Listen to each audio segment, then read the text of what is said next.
स्वागत है आप सभी का पीके स्टैटिस्टिक्स के यूट्यूब चैनल में। आज एक नई ज़बरदस्त वैकेंसी के बारे में बात कर रहे हैं जो कि reserve bank of India RBI के द्वारा जारी की गई है। आरबीआई द्वारा हर साल ये वैकेंसी जारी की जाती है, परंतु पदों की संख्या काफ़ी कम रहती है। इस बार पदों की संख्या में काफ़ी अच्छी देखने के लिए की गई है।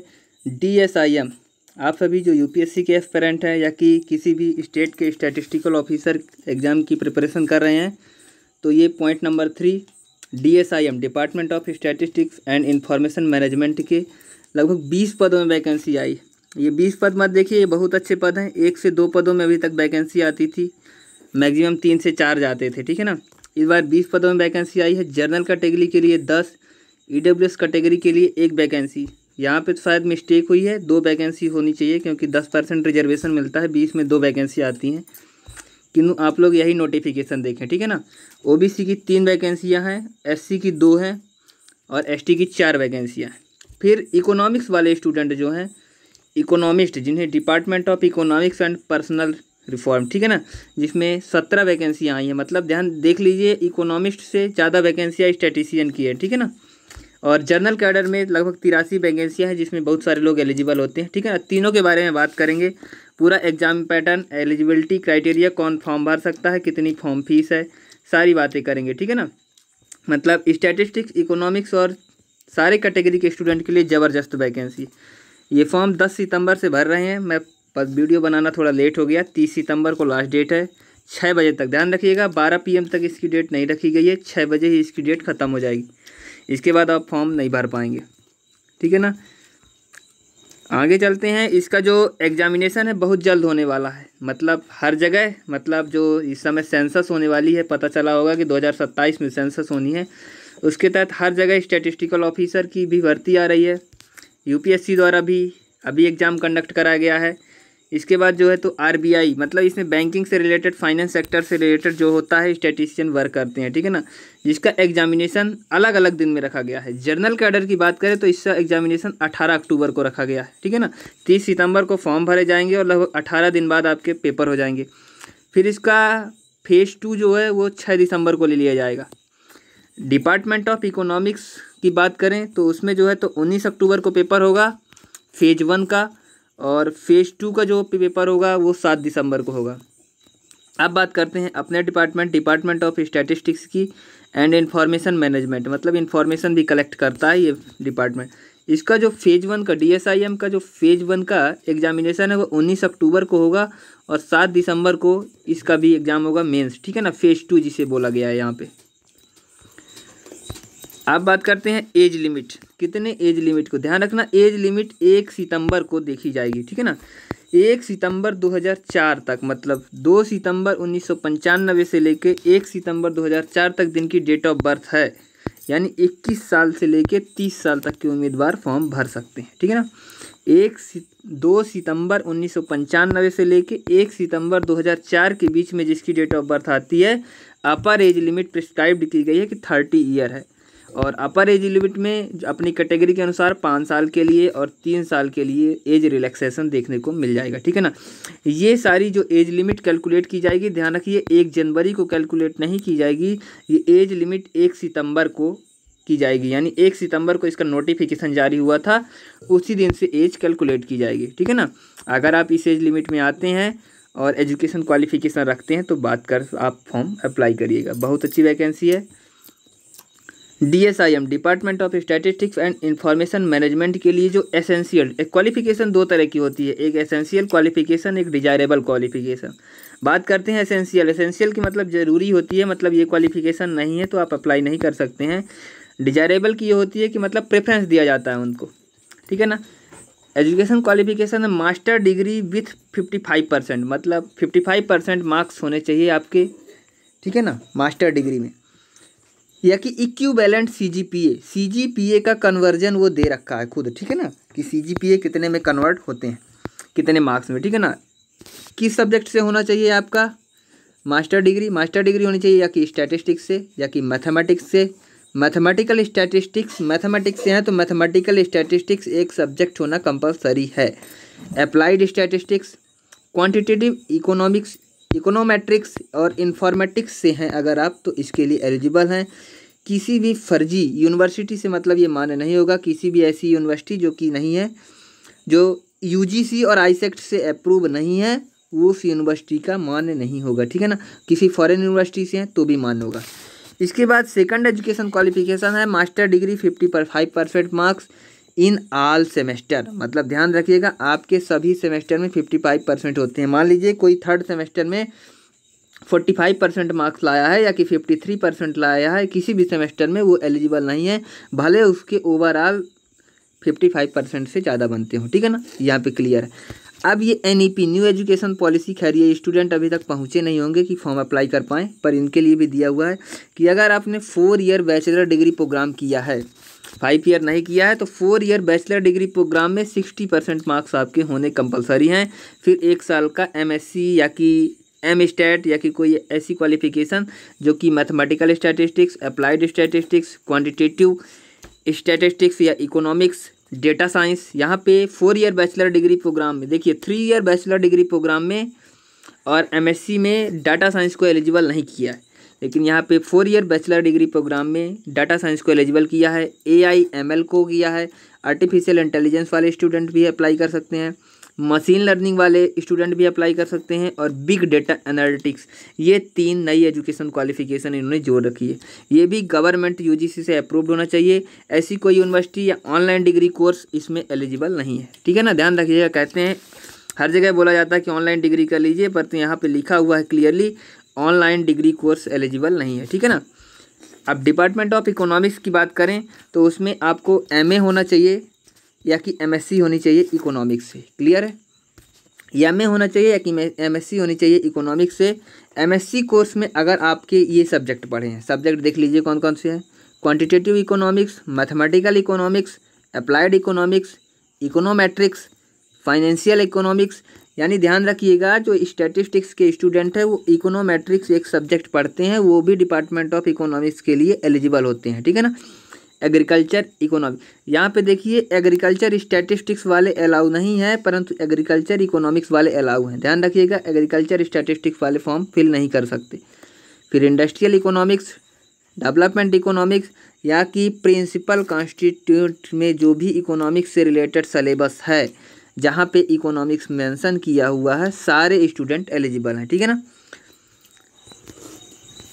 इसके बाद बात करते हैं जर्नल डिपार्टमेंट की। जर्नल डिपार्टमेंट में कोई भी आएगा फॉर्म फिल करके चला जाएगा। ठीक है ना। अब बात करते हैं कौन ग्रेजुएशन होनी चाहिए, किसी भी डिसिप्लिन में 60% मार्क्स होना चाहिए। SC ST कैंडिडेट को लिए 10% का रिलैक्सेशन दिया गया है, यानी 50% मार्क्स में आप एलिजिबल हैं।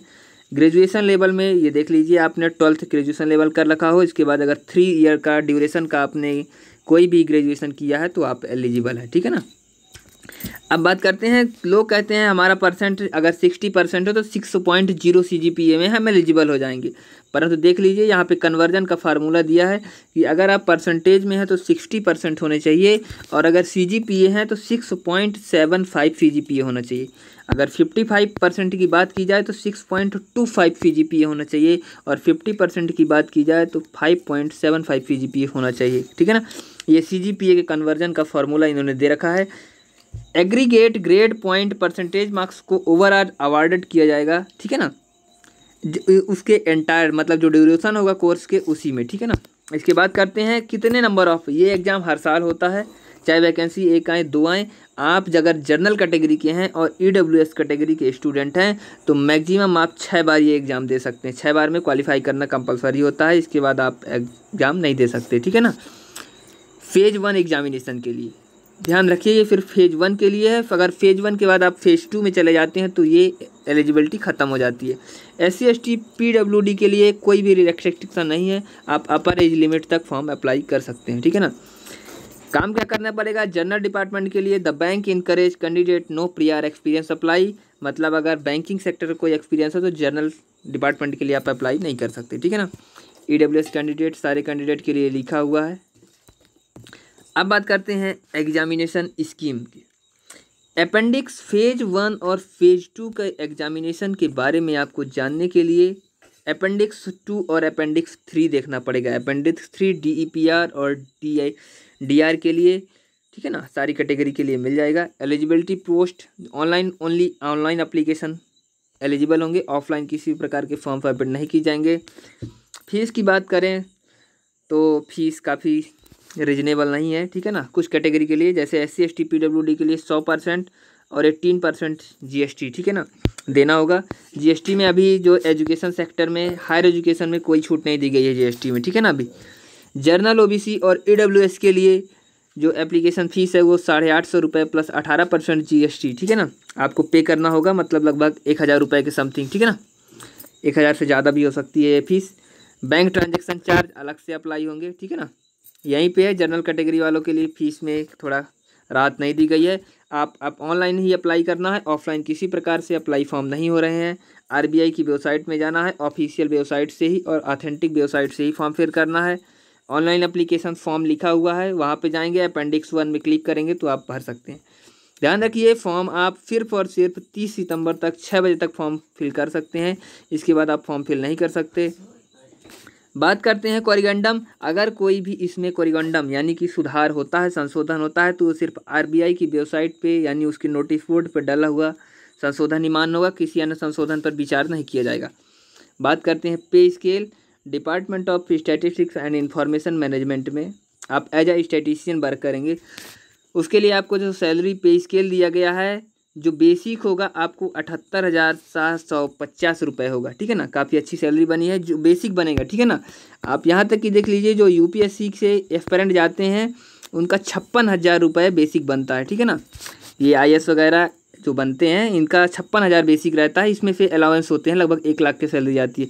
परंतु अगर आप स्टैटिस्टिशियन अगर RBI में ज्वाइन करते हैं एज AD असिस्टेंट डायरेक्टर के इक्विवेलेंट ये पोस्ट मानी जाती है, तो इसमें 78,450 रुपये आपका मतलब बेसिक पे रहेगा, जो कि बढ़कर 1,14,900 रुपये तक जा सकता है, ठीक है ना। ये बेसिक में है। इन द 16 ईयर मतलब 16 साल के अंदर, इसमें लिखा हुआ है कि आप 16 साल के अंदर 1,14,900 की बेसिक सैलरी, मतलब 1,14,000 का अगर इसमें महंगाई भत्ता, डियरनेस अलाउंस और सारे अलाउंस जोड़ दें तो मतलब 2 लाख प्लस जाएगी, ठीक है ना। ये ऑफिसर ग्रेड बी के लिए, ग्रेड बी में आप आते हैं, ठीक है ना। एक प्रमोशन पाएंगे स्टैटिस्टिशियन से सीनियर स्टैटिस्टिशियन अगर आप बनते हैं तो आपको लगभग ग्रेड A में रखा जाएगा, ठीक है ना।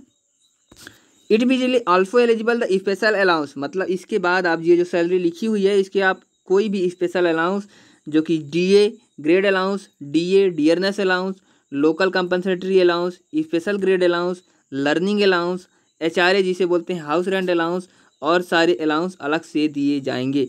As present initial monthly gross equipment, अगर विथआउट मतलब वर्तमान में जब ज्वाइन करते हैं तो 1,50,374 रुपये, मतलब सैलरी को काफ़ी डिस्क्राइब करके रखा है, ठीक है ना। काफ़ी एक्सपीरियंस लोग जाते हैं तो इसमें इतना सेंट्रल गवर्नमेंट डिस्क्राइब नहीं करता, परंतु इन्होंने एक एक चीज़ें डिस्क्राइब करेगी कि आप 16 साल में कितना पाएंगे, अभी कितना पाएंगे।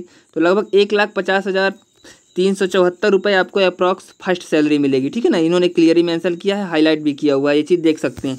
इसके अलावा the HRA of the bank 15% extra पे आपको HRA मतलब रहने के लिए आपकी सैलरी में 15% मतलब 15% एक्स्ट्रा रुपए आपकी सैलरी से दिए जाएंगे आपको रहने के लिए, ठीक है ना। क्योंकि इसका हेड ऑफिस मुंबई में है, मुंबई में ही आपको रह के वर्क करना पड़ेगा। हो सकता है इसके सब ब्रांचेस में भी आपको भेज दिया जाए, ठीक है ना। तो 15% इसमें 28 मतलब 20-22 हज़ार रुपये आपको मतलब HRA रुपये मिलेंगे, ठीक है ना।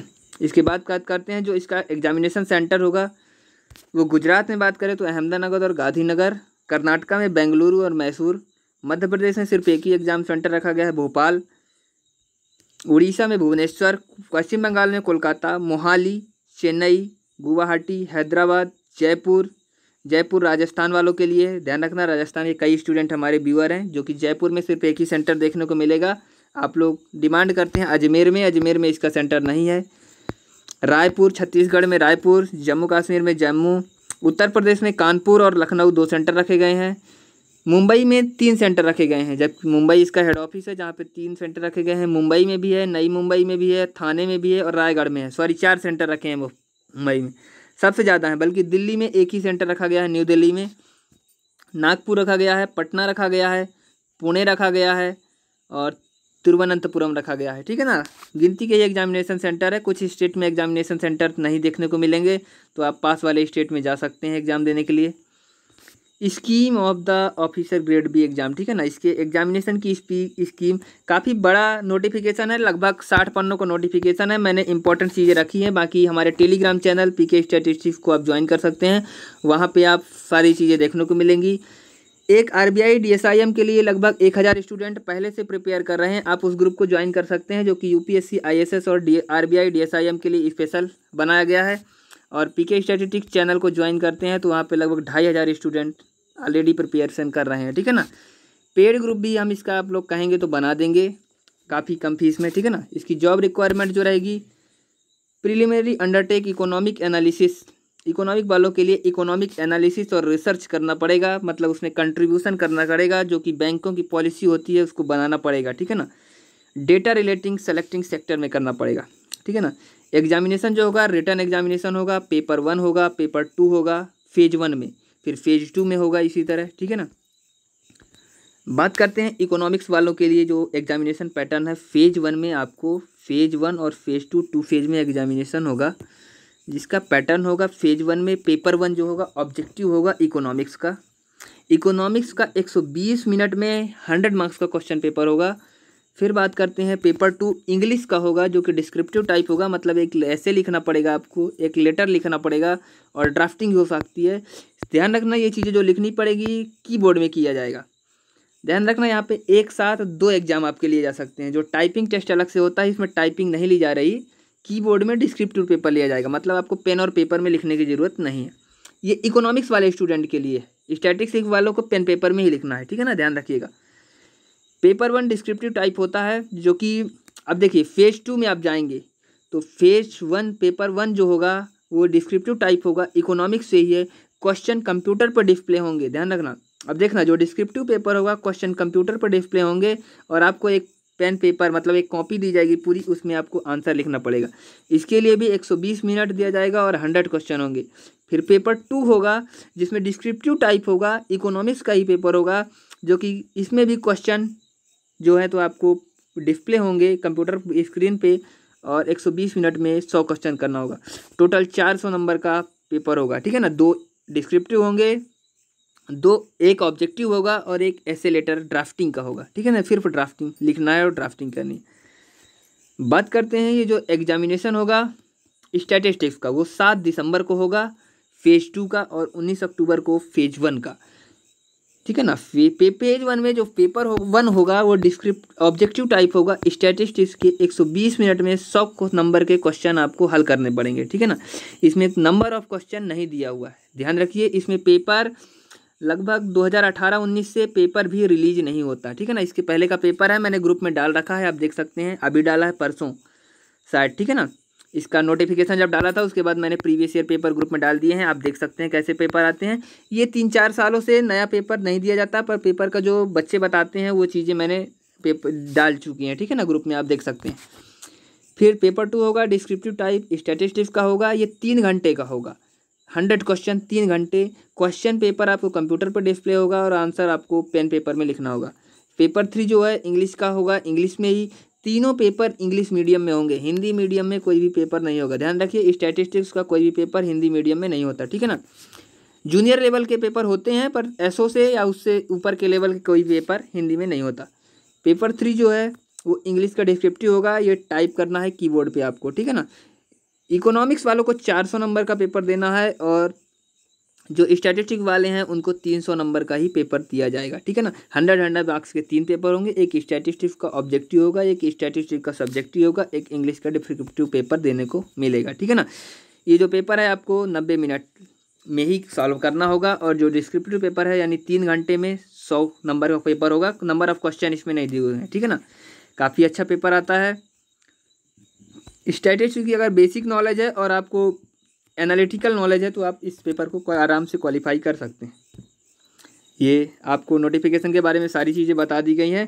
कोई डाउट हो मेरे पीके स्टैट लिख लीजिए, पीके स्टैटिस्टिक्स के यूट्यूब चैनल में ज्वाइन कर सकते हैं, ठीक है ना, फॉलो कर सकते हैं। इसकी एग्जामिनेशन पैटर्न जो स्टैटिस्टिक्स और इकोनॉमिक्स का है अलग से मैं डिटेल वीडियो बना दूंगा, क्या पैटर्न आता है, कैसे आता है पेपर मैंने अपने चैनल में अपलोड कर रखते हैं। ये पीके स्टैटिस्टिक्स चैनल ज्वाइन कर लीजिए, ये चैनल है। इसके अलावा एक मैंने प्राइवेट ग्रुप भी बना रखता है जिसमें student UPSC IAS UPSC, IAS और क्या कि सेम एस्पिरेंट होते हैं। और आरबीआई डीएसआईएम के नाम से ये ग्रुप है, कॉम्बो ग्रुप है, जिसमें दोनों स्टूडेंट साथ साथ जुड़े हैं, प्रिपरेशन भी कर रहे हैं, बहुत सारे डाउट क्लियर कर रहे हैं, सारी चीज़ें कर रहे हैं। ठीक है ना। चैनल को ज्वाइन करिए, वीडियो को शेयर करिए, अपने सारे स्टूडेंट को बताइए, चाहे वो जनरल कैटेगरी के हों, जनरल में फॉर्म फिल कर रहे हों, चाहे इकोनॉमिक्स से हों या फिर स्टैटिस्टिक्स से हों। ठीक है ना। तीनों कैटेगरी के स्टूडेंट अप्लाई कर सकते हैं। Thank you for watching. मिलते हैं नेक्स्ट वीडियो में। वीडियो को लाइक करें, शेयर करें, सब्सक्राइब करें।